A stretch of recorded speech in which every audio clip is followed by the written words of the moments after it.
পবিত্র ঈদুল আজহা ঘনিয়ে আসায় দেশজুড়ে খামারি ও গবাদি পশু ব্যবসায়ীরা নতুন আশা নিয়ে কোরবানির হাটে যাওয়ার জোর প্রস্তুতি নিচ্ছেন।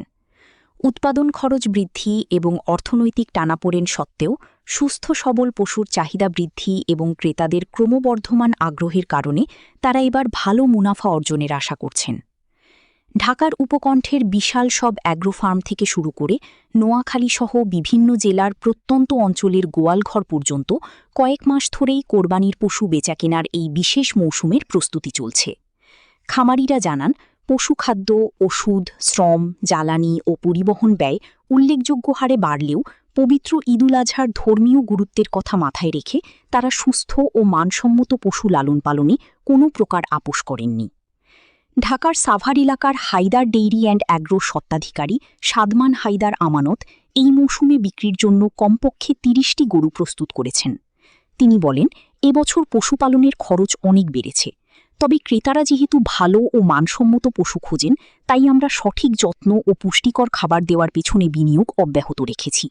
আশা করছি খামারিরা এবার পশুর ন্যায্য মূল্য পাবেন। মুসলমানদের দ্বিতীয় বৃহত্তম ধর্মীয় উৎসব ঈদুল আজহাকে ঘিরে প্রতি বছর দেশজুড়ে বিপুল পরিমাণ গবাদি পশু কেনাবেচা হয়। এ সময় লাখো পরিবার কোরবানির জন্য ধর্মীয় রীতি অনুযায়ী পশু কিনেন। ব্যবসায়ী ও খামার উদ্যোক্তারা বলছেন, এবছর বিশেষ করে ঢাকাসহ দেশের শহরাঞ্চলগুলোতে ছোট ও মাঝারি আকারের গরুর চাহিদা অনেক বেশি। মধ্যবিত্ত পরিবারের ক্রয় ক্ষমতার বিষয়টি এতে বড় ভূমিকা রাখছে। খামারিদের মতে ২০০ থেকে ৫০০ কেজি ওজনের গরুর চাহিদা সবচেয়ে বেশি লক্ষ্য করা যাচ্ছে। ৫০,০০০ থেকে ২.৫ লাখ টাকা বাজেটের মধ্যে ক্রেতারা বাজারে তাদের পছন্দমতো পশু কিনতে পারবেন বলে আশা করা হচ্ছে। উদ্যোক্তা আমানত আরও বলেন, সুস্থ ও চঞ্চল পশু সৎ খামারির পরিচয় বহন করে। বাজারে অস্বাভাবিক কম দামের পশুর বিষয়ে মানুষের সতর্ক থাকা উচিত, কারণ সেগুলো হয়তো বৈজ্ঞানিক ও সঠিক নিয়মে লালন পালন করা হয়নি। নোয়াখালীর আমানিয়া অ্যাগ্রোর মালিক সাইদুর রহমান সিফাতু ক্রমবর্ধমান উৎপাদন খরচ নিয়ে একই উদ্বেগের কথা জানান। তিনি বলেন, পশুখাদ্য থেকে শুরু করে পরিবহন সবকিছুর খরচই বেড়েছে।